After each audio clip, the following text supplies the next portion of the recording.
Hi everyone, thanks for joining me for today's writing tip. I'm Staci Mauney, co-owner, editor, and writer at PrestigeProse.com. Do you use beta readers in your writing process?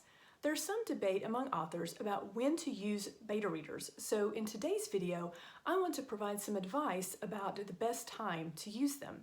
First of all, let's define beta reader. A beta reader is, first and foremost, a reader who gives you feedback about your unpublished manuscript. It's not necessarily another writer, although it can be. A beta reader differs from a reviewer in that beta reading happens before your manuscript is published and reviewing happens after. The purpose of having beta readers is to find out what works in your manuscript and what doesn't. Beta readers are most effective in the early stages of the writing process.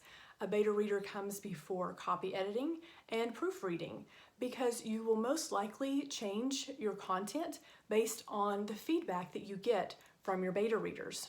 So how does this process work? You'll want to complete a few rounds of revisions on your own, but then it's time to ask for help. A beta reader can help you find plot holes and spot sections that are slow or dialogue that doesn't sound natural. For the most benefit, give your beta readers a list of things to look for if you know that there are certain issues, like you have issues with dialogue that doesn't sound natural. Ask them to look for that kind of thing. Over time, you'll learn who the best beta reader for you is. Some authors have people who read for them at the halfway point to find plot holes that need to be fixed before they start on the second half. They have another group that reads the completed draft. So here's an example.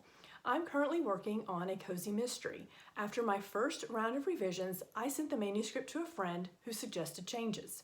I made those changes and then sent the first 5 chapters to another friend, and this time I was specifically looking for direction about the development of the main character early in the manuscript. The reader couldn't connect with the main character until about the 3rd chapter, which was what I needed to know. And so I made those changes and also some changes to the love interest because he barely made an appearance at that point.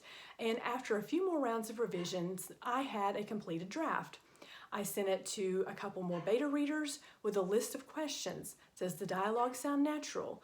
Is there too much detail? Is there not enough detail? I'm used to writing short stories and those don't have a lot of detail a lot of times. Is it slow in places? Do you connect with the main character? This is a mystery, so does the villain's motive make sense? Did I reveal too much too soon or not leave enough clues?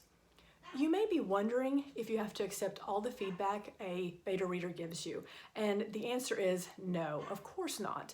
You are the author and this is your story. But if more than one beta reader finds the same issues, such as getting stuck in the same section or noticing that a plot point fizzles or something is unresolved, you should take heed and seriously consider those suggestions.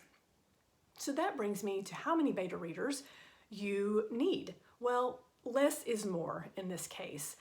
I would suggest no more than 3 or 4 at one time, or maybe even total throughout the process.